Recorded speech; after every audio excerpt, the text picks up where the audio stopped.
This show is sponsored by Set for Life Insurance, the ultimate client experience in the insurance industry. Are you looking for the perfect insurance coverage that suits your needs? Founded in 1993 by President Jamie K. Fleischner, Set for Life Insurance specializes in individual life, disability, and long-term care insurance. As brokers, they represent numerous companies in the industry, ensuring that their clients get the best products at the most cost-effective rate. What sets Set for Life Insurance apart? You'll enjoy special discounts, priority underwriting handling, and even exceptions in the underwriting process. So why wait? Contact Set for Life Insurance today and let them be your insurance partner for life. Visit their website at setforlifeinsurance.com or call them at 1-888-553-3559. This is part 2 of my conversation with Dr. Lee McIntyre, author of How to Talk to a Science Denier. If you like what you hear, you can find his literature at leemcintyrebooks.com. And now for part 2 of 2. Hey, this is Brad Block, host of The Physician's Guide to Doctoring. This is a personal and professional development podcast for physicians where we have experts on the show that try to teach us everything we should have been learning while we were memorizing Krebs cycle. Is there some common thread where some of these people that have gone over the deep end and they're like either complete anti-vaxxers or climate denial or flat earthers, and they've changed their mind and they've somehow come out of it? Is there any common pathway for them? Yeah. The interesting thing here is that this has not been well studied in the scientific literature. So I wish, as a philosopher of science, that I could lay out for you all the different studies that have been done on this. There's one study that was in Nature in 2019 by Cornelia Bache and Philip Schmid, talking about how to talk to science deniers and get them talked out of their beliefs. And their one way was with the 5 trope strategy, that's called technique rebuttal. And the other was something called content rebuttal, which is if you're an expert, do that. But that was for people who had just heard scientific misinformation and were not really committed to it. And so what hasn't been studied is the deep personal identification as a science denier. I watch this channel every day and they always lie to me, but I never know they're lying to me. I'm just marinating in the disinformation for 10 years. How do you convince that person? It can be done. I'm going to talk about the anecdotal literature here, realizing that anecdotal literature is anecdotal. And yet, when I started to read around this question that you just asked, it all followed the same pattern.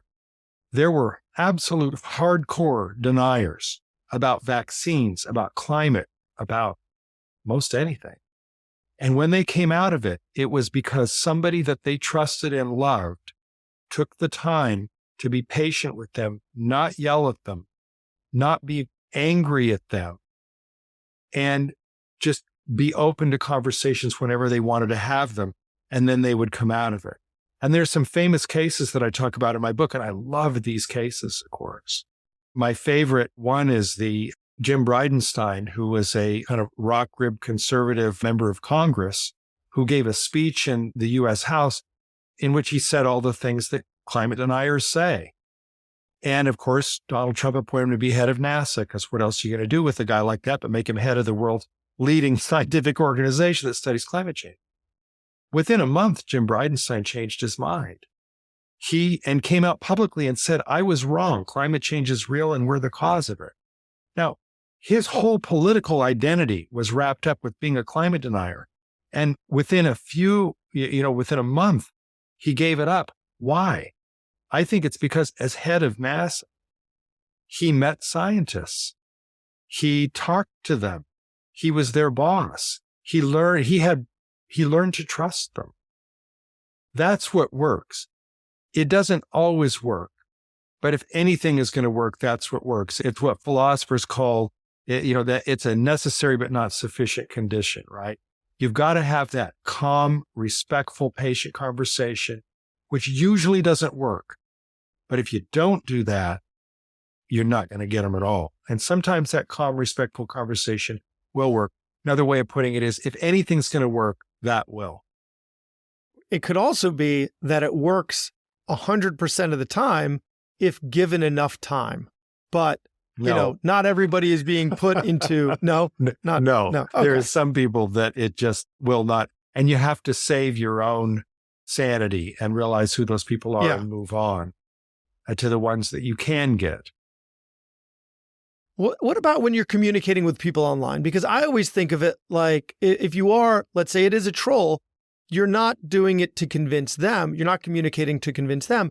You're communicating for the readers, for the onlookers, for the bigger audience. So is there any difference in how you communicate in that situation? Yes. It is much harder online because if you think about trust is best built face to face. So especially if it's, the comment section of an article, one of these politically polarizing articles in the Washington Post, and you get to the comment section, it's just a sewer because people are they know which team they're on and they're just spewing hatred at one another. What I try to do is to reach out a hand of reasonableness and see if they reach back. And if they do, then, even though other people are watching, then I try to be scrupulously honest and, as calm as you can be online, recognizing that it's always amplified when you're online, and just, see what I can do. If it's a hardcore troll and their whole point is just to try to humiliate you, you can pretty quickly move on. But I've actually had some good interactions.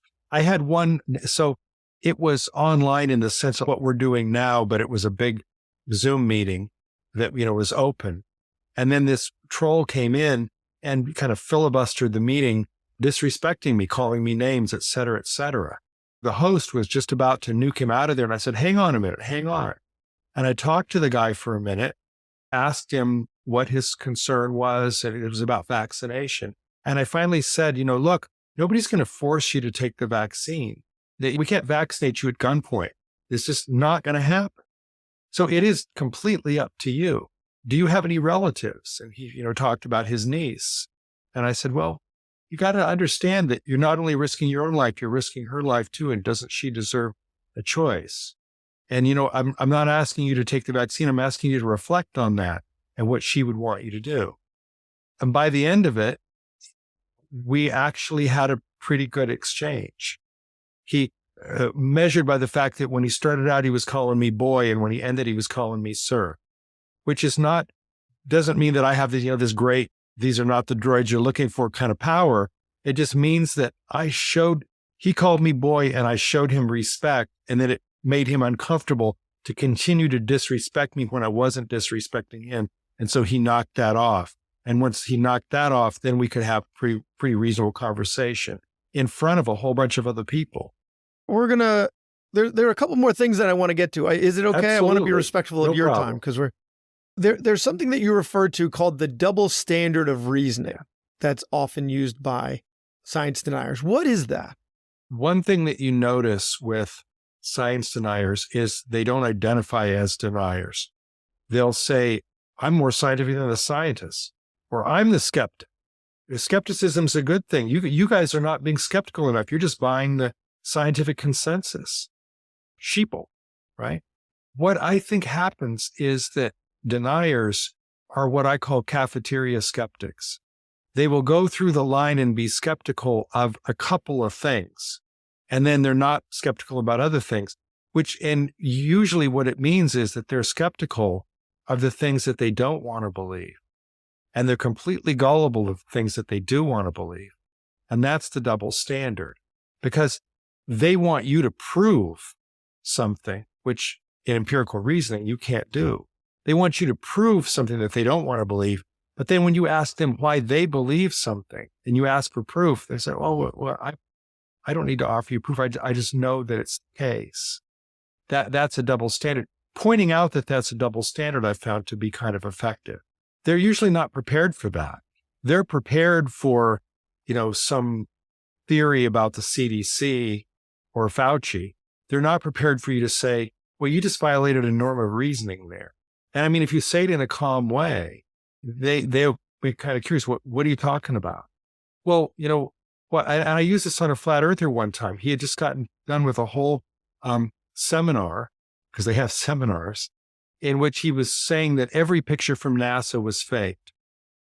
But then one of his arguments for flat Earth was a picture that he had allegedly taken from 60 miles out in Lake Michigan, where the skyline of Chicago was still there. And that shouldn't be, given the curvature of the Earth. And I said, you got to be kidding me. You're showing me this picture. You just dismissed the entire photographic catalog from NASA, but you're showing me that picture as proof. And he says, well, I know the guy who took it. Come on. How's that supposed to compel me? And he said, well, I went out there and saw it myself. And I said, well, do you always see it? Well, no, some days you don't see it. Aha. Can you explain the days that you don't see it? You don't take a picture of those, do you? There, it starts to make them a little uncomfortable. How can you undermine pictures as proof and then use pictures as proof both at the same time? Yeah. It's inconsistent. Yeah. Or rely on their expert, That's but interesting. not your expert. Yeah. So speaking of experts, your wife is an expert, an anesthesiologist. So I would imagine with the work that you do, there must be some pretty interesting dinner time conversations that happen. And this is what I love about being a podcaster and listening to podcasts is you basically get to be the fly on a wall for an interesting conversation. So if we were a fly on the wall for one of these conversations where we're talking about your work, what is the exchange like? Well, my wife's name is Josephine, and she's very interested in what I'm writing. She wants to hear about it. I don't really give advice for how she could, use anything that I'm saying with her patients. So she'll sometimes send me articles or, something that she knows is related. I wish I had a good anecdote or story to share with you. She told me she knew I was going to be interviewed by you. The one thing she says, I don't violate HIPAA rules. So, there's not going to be very good stories here. But, the fly on the wall for our conversations about my work, she sometimes will kind of validate the idea that people will not listen if you're pushy. But as an anesthesiologist, she has to explain all of the risks. She has to consent them before they get anesthesia, which means she has to go over all the risks. And then at the end say, do you understand? And sometimes they don't understand. They want to know, well, what's the chance of this? Or what's the chance of that? And sometimes if it's an obstetric case, they don't have a lot of time to consent them. They've just, got to go. And so it's a little bit of a high wire act. And I've never been there to see her do it. But one of the reasons that I was interested in going out to talk with science deniers is because I've just, in hearing her talk about what her approach is, she's got a very humanistic approach. She'll say to the patient, I am going to take such good care of you, which doesn't say trust me, because they're, oh, why should I trust you? She'll say, I know you're nervous. This is your first child. I'm going to take such good care of you. And they want to hear that. And that, puts them in the mood to trust. And so, you're not guaranteeing an outcome. You're not guaranteeing an outcome. You're just letting them know that you're going to be very careful and very thoughtful and really care about what happens. That you put your finger in it right there with the word care. My wife helped me to realize that sometimes it's not about belief, it's about caring. Look at the people who are climate deniers. Sometimes I think it's not that they don't believe in climate change. I think it's that they don't care. And it's more socially acceptable to say, oh, science hasn't proven it yet, than to say, I don't care what happens in 30 years, I'll be dead. Or, who cares? I don't live in that part of the world. I don't care if it's 120 degrees. That's socially unacceptable. It's the caring piece that ends up, I found, this was kind of a key moment in my book. This was a discovery for me. You have to not only worry about what the person believes, you have to think about what do they care about. Say you've got somebody who has grandchildren, maybe then all of a sudden they do care about what kind of world they're leaving to somebody. So that's the thing that I've really learned from Josephine, is that she's so empathetic, but understanding, she's got to be efficient and do what she needs to do. But she always starts out, no matter how dire the case, with building the trust with the patient, in that moment when they just met her. They're going to be asleep in, 10 minutes. She has to get them to trust. It's really kind of amazing. I haven't revealed a lot of It is. secrets there. We've been married 37 years. No. I know better than to reveal any secrets. To wrap things up, this could be really daunting to study, right? Because misinformation, we learned from COVID, it's just so easy to spread it because it's so tempting to believe it. It's so tempting to believe that you don't need to wear a mask because they were uncomfortable. It's tempting to believe that it's not going to harm you because it gives you this, that COVID is not going to harm you. It's going to give you this feeling of safety. It's tempting to believe that climate change isn't real because the reality is terrifying. So it's so easy for this misinformation to spread. It could be our undoing. Yes. So in the face of all of that, what gives you hope? I don't know whether you did it intentionally or not, but you set me up perfectly to answer that in the sense that I have a brand new book. And you use the word misinformation.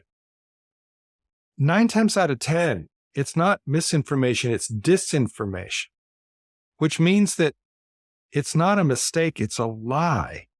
And for it to be a lie, there has to be a liar. And so ask yourself, who would want you to believe that there were microchips in the COVID vaccines? Who would want you to believe, pick whatever thing it is?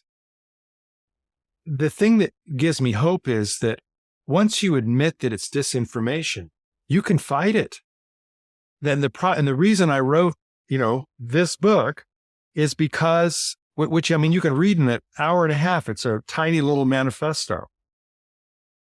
What gives me hope is that once you admit that we're in an information war, there are things that you can do to fight back. But if you don't admit we're in an information war, then it can just all seem so confusing as to seem like, I don't even know what's true. So I'm just going to rely on what I think is true, or just listen to the people that, around me.